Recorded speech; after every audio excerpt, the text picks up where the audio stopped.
ભોગાવ ગ્રામસ્થળ મહિલા મંડળ દ્વારા માંજલપુર વિસ્તારમાં આવેલ રાયગર સમાજની વાડી ખાતે મહારાષ્ટ્રીયન મહિલાઓને હલ્દી કુમકુમ અને લહાણી આપવાનો કાર્યક્રમ યોજવામાં આવ્યો। મકર સંક્રાંતિના દિવસે મહારાષ્ટ્રીયન સમાજ દ્વારા હલ્દી કુમકુમ કાર્યક્રમ યોજવાતો હોય છે। શહેરના વિવિધ વિસ્તારમાં વસતા મહારાષ્ટ્રીયન સમુદાય દ્વારા મકર સંક્રાંતિના પવિત્ર પર્વ નિમિત્તે હલ્દી કુમકુમ કાર્યક્રમ ઉત્સાહભેર આયોજન કરવામાં આવતું હોય છે।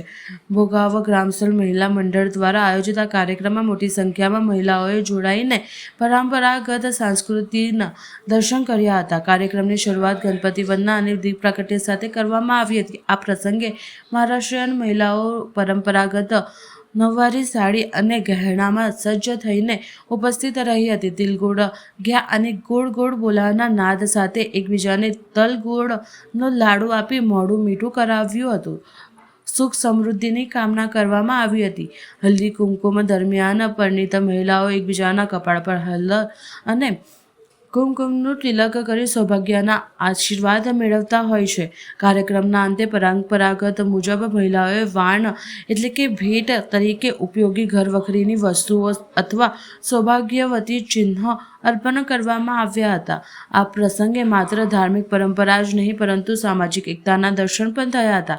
સ્થાનિક મહારાષ્ટ્રીયન સમાજની મહિલાઓ દ્વારા ભક્તિ સંગીત, લોકગીતો, પરંપરાગત ફુગડી જેવી રમતોનું પણ આયોજન કરી વાતાવરણને આનંદમય બનાવ્યું હતું। આવા કાર્યક્રમો દ્વારા નવી પેઢીને આપણા ભવ્ય સંસ્કૃતિ અને સંસ્કારોનો પરિચય મળે છે અને સમાજમાં પરસ્પર પ્રેમ વધે છે। ભોગાવ ગ્રામસર મહિલા મંડળ દ્વારા માંજલપુર વિસ્તારમાં આવેલ રાયગર સમાજની વાડી ખાતે મહારાષ્ટ્રીયન મહિલાઓએ હલ્દી કુમકુમનું લહાણી આપવાનો કાર્યક્રમનું આયોજન કર્યું। અમે અહીંયા રાયગઢ વાડી છે માંજલપુર, ત્યાં આગળ અમે હલ્દી કુમકુમનો કાર્યક્રમ મૂક્યો છે ભોગાવ ગામ તરફથી, રાયગઢ જિલ્લો। કેટલા વર્ષથી કાર્યક્રમ કરવા? આ બીજું વર્ષ છે, ગયા વર્ષે એક કર્યું હતું ને આ બીજું વર્ષ છે।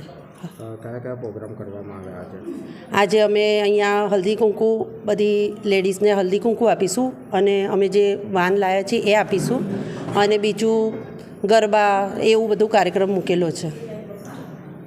જમવાનું છે સર, આમાં 40-50 જેવી લેડીઝ છે।